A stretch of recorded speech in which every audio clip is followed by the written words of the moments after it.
B. Substansi hak dan kewajiban warga negara dalam Pancasila. Pada subbab B ini kita akan membahas apa yang terkandung dalam Pancasila kaitannya dengan hak warga negara dan kewajiban warga negara. Kita mengetahui bahwa Pancasila adalah ideologi bangsa Indonesia. Meskipun sesungguhnya mayoritas masyarakat Indonesia ini beragama Islam. Tetapi bagi Islam itu sendiri bisa menerima semua itu. Karena apa? Karena sekali lagi bahwa sesungguhnya Pancasila itu sama sekali tidak bertentangan dengan kitab sucinya umat Islam, yaitu Al-Quran. Pancasila itu mengandung nilai-nilai kemanusiaan yang semua nilai-nilai itu juga ada di dalam kitab suci umat Islam. Maka oleh sebab itu, meskipun masyarakat Indonesia ini adalah mayoritas Islam, namun ternyata tidak pernah sama sekali menolak Pancasila sebagai ideologi. Misalnya bagaimana Pancasila itu menghormati hak untuk seorang perempuan untuk mendapatkan pendidikan. Begitu juga dengan Islam. Umat Islam sangat menganjurkan seluruh umatnya itu untuk bersemangat menuntut ilmu, tidak hanya laki-laki ya, tetapi semua laki-laki dan perempuan. Selanjutnya, bagaimana Pancasila mengatur hak dan kewajiban setiap warga negara? Ada 3 kategori nilai-nilai Pancasila. Pertama, nilai dasar. Kedua, nilai instrumental. Ketiga, nilai praksis. Kita akan bahas satu persatu. Pertama, nilai dasar. Hak dan kewajiban warga negara dalam nilai dasar sila-sila Pancasila itu meliputi nilai ketuhanan, nilai kemanusiaan, nilai persatuan, nilai kerakyatan, dan nilai keadilan.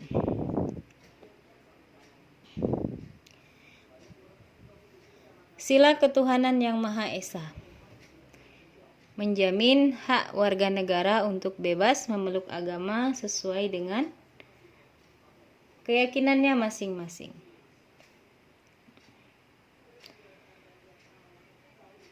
Sila pertama ini menjabarkan beberapa kewajiban warga negara. Pertama, membina kerjasama dan tolong-menolong dengan pemeluk agama lain.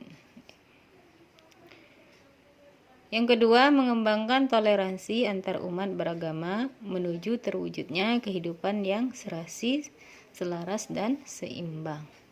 Ketiga, tidak memaksakan suatu agama dan kepercayaan kepada orang lain. Nah, poin ketiga ini juga termaktub di dalam Al-Quran. Jadi, nilai Pancasila itu tak pernah sama sekali bertentangan dengan kitab sucinya umat Islam. Dalam Al-Quran itu dijelaskan la ikrah fiddin, tidak ada paksaan dalam agama. Nah, ini juga yang termasuk pada poin ketiga, tidak memaksakan suatu agama dan kepercayaan kepada orang lain. Selanjutnya, sila kemanusiaan yang adil dan beradab, menempatkan hak setiap warga negara pada kedudukan yang sama dalam hukum, serta memiliki hak-hak yang sama untuk mendapat jaminan dan perlindungan hukum. Adapun kewajiban warga negara di antaranya adalah 1. Memperlakukan orang lain sesuai dengan harkat dan martabatnya sebagai ciptaan Tuhan yang Maha Esa. Yang kedua, mengakui persamaan derajat dan kewajiban hak setiap manusia tanpa membeda-bedakan suku, keturunan, agama, jenis kelamin, dan lain sebagainya. Sebagaimana yang kita ketahui dalam kitab sucinya agama Islam itu,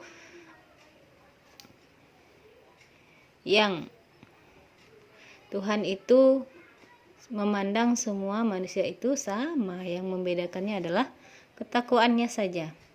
Apakah dia dari keturunannya raja ya ataupun tidak gitu ya, darah biru atau tidak gitu kan, apakah dia dari kulit putih, kulit hitam gitu ya. Yang membedakannya itu adalah ketakwaannya saja. Ada kisah heroik yang kita tahu, kisah Bilal bin Rabah ya. Dia dari bangsa, keturunannya dari budak gitu ya. Kulitnya hitam gitu ya. Suku Persia. Tapi dia termasuk sahabat Nabi yang dijamin, yang ketika peristiwa Isra Mi'raj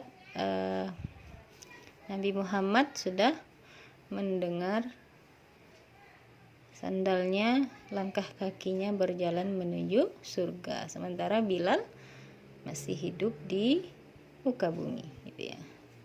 Seperti itu. Jadi Bilal masih hidup, tetapi Allah sudah mengabarkan kepada Nabi Muhammad, Bilal itu langkahnya sudah menuju masuk surga.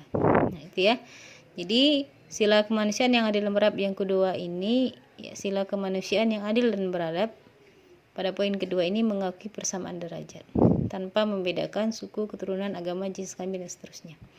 Yang ketiga, mengembangkan sikap saling mencintai sesama manusia, tenggang rasa, dan tidak semena-mena kepada orang lain ya. Saya contohkan dulu ketika zamannya jahiliyah gitu ya. Zaman ketika cahaya Islam itu redup gitu ya. Maka ketika itu orang-orang jahiliyah itu semena-mena kepada orang lain ya. Apalagi kepada budaknya ya. Mau disiksa, mau diapakan seperti itu. Namun ketika cahaya Islam itu datang, maka yang terjadi adalah sikap semena-mena kepada orang lain itu dihilang ya. Seperti itu ya. Nah, selanjutnya yang keempat, melakukan berbagai kegiatan kemanusiaan. Sekarang ini pada zaman pandemik ini ya, banyak sekali kita melihat organisasi ya, ataupun atas nama per orang gitu, atas nama lembaga gitu ya, mengadakan kegiatan sosial kepada masyarakat yang terdampak secara ekonomi dengan memberikan bantuan sembako ya kepada petugas medis, bantuan APD, dan seterusnya. Selanjutnya, sila Persatuan Indonesia menjamin hak-hak setiap warga negara dalam keberagaman yang terjadi kepada masyarakat Indonesia, seperti hak mengembangkan budaya daerah untuk memperkaya budaya nasional. Sila ketiga mengamanatkan kewajiban setiap warga negara untuk 1. Menempatkan kepentingan bangsa dan negara di atas kepentingan pribadi dan golongan. Sebagaimana dulu kisah-kisah para pejuang Indonesia gitu ya. Bagaimana Jenderal Sudirman gitu ya, tidak pernah menghiraukan sakit tubuhnya gitu ya, demi kemerdekaan Indonesia. Yang kedua, sanggup dan rela berkorban untuk kepentingan bangsa dan negara. Ketiga, mencintai tanah air dan bangsa Indonesia. Sebagai seorang pelajar, kita harus mencintai tanah air dan bangsa Indonesia. Bagaimana bentuknya kira-kira ya? Ya, jadi salah satunya adalah menjaga budaya-budaya timur gitu ya. Kemudian memakai produk-produk dalam negeri gitu ya. Kemudian berbahasa Indonesia yang benar gitu ya. Kemudian terus bersemangat dalam menuntut ilmu ya. Suksesnya kita itu juga menjadi bagian suksesnya anak-anak bangsa. Keempat, mengembangkan persatuan Indonesia atas dasar Bhinneka Tunggal Ika. Jadi bagaimana Bhinneka Tunggal Ika? Kita berbeda-beda dari Sabang sampai Merauke, tetapi kita tetap menjunjung persatuan Indonesia, tidak berpecah belah ya. Yang kelima, memajukan pergaulan demi persatuan dan kesatuan bangsa. Misalnya bagaimana para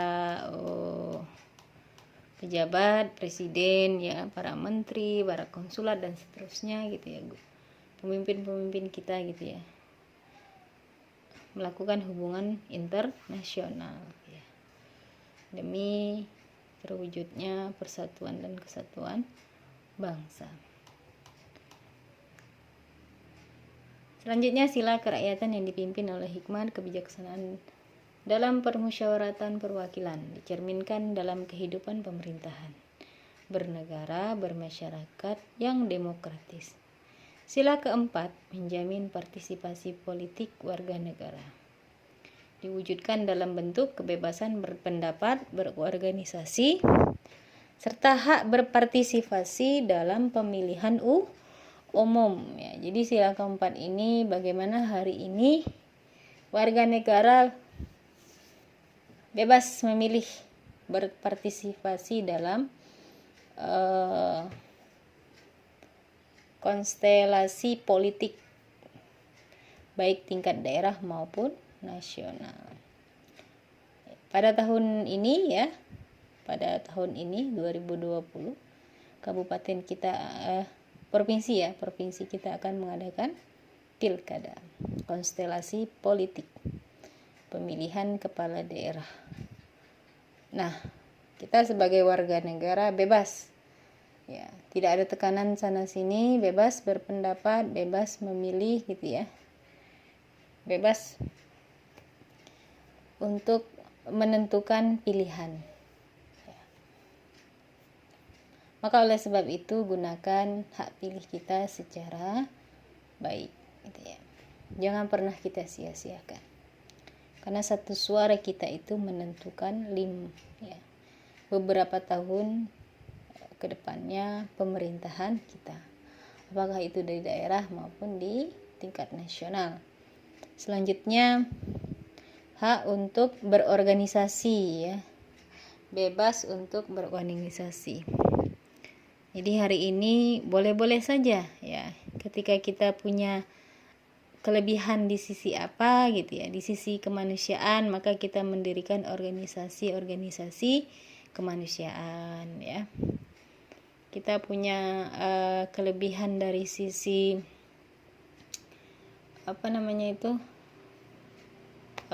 pendidikan, maka kita membuat lembaga-lembaga, organisasi pendidikan yang seluruh organisasi itu tujuannya adalah untuk selaras dengan tujuan bangsa Indonesia. Selanjutnya, sila keempat ini mengamanatkan setiap warga negara untuk 1. Mengutamakan musyawarah mufakat dalam setiap pengambilan keputusan.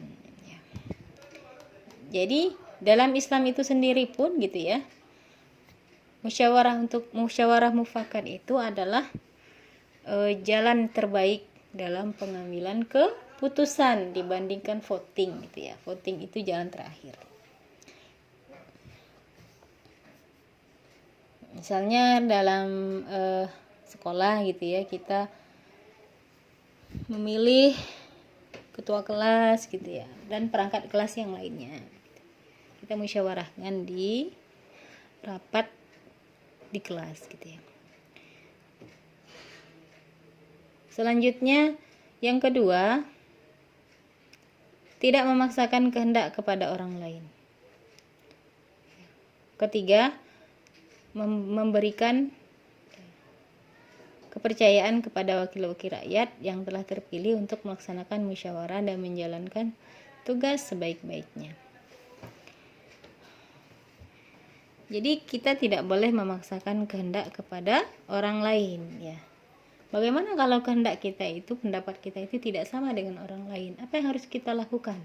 Sementara kita beranggapan bahwa pendapat kita adalah pendapat yang terbaik. Coba. Bagaimana kira-kira? Ya, jadi salah satunya adalah ketika kita merasa pendapatnya benar, terbaik gitu ya. Lalu orang lain tidak terima, berarti poinnya adalah kita tidak boleh sama sekali memaksakan kehendak kepada orang lain. Ya. Kita hanya boleh menyampaikan pendapat kita gitu ya, menjabarkan kenapa kita seperti itu, apa alasannya kita jabarkan. Ketika orang lain tidak menerima, ya silahkan. Ya, tidak boleh ada pemaksaan kehendak. Ya. Tuh. Ya. Karena kita juga tidak boleh memaksa orang itu harus sama dengan apa yang ada di pikiran kita gitu ya.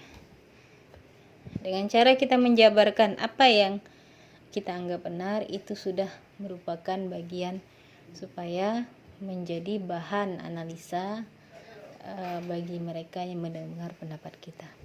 Jadi poinnya adalah tidak boleh memaksakan kehendak kepada orang lain. Yang boleh itu adalah menjabarkan apa yang kita anggap benar sehingga mereka berpikir, oh seperti ini, seperti itu ya. Nah, selanjutnya memberikan kepercayaan kepada wakil rakyat ya. Ketika masyarakat sudah memilih gitu ya. Ketika masyarakat sudah memilih wakil rakyatnya, maka ya, berikan kepercayaan kepada mereka. Ya. Apakah yang kita pilih itu adalah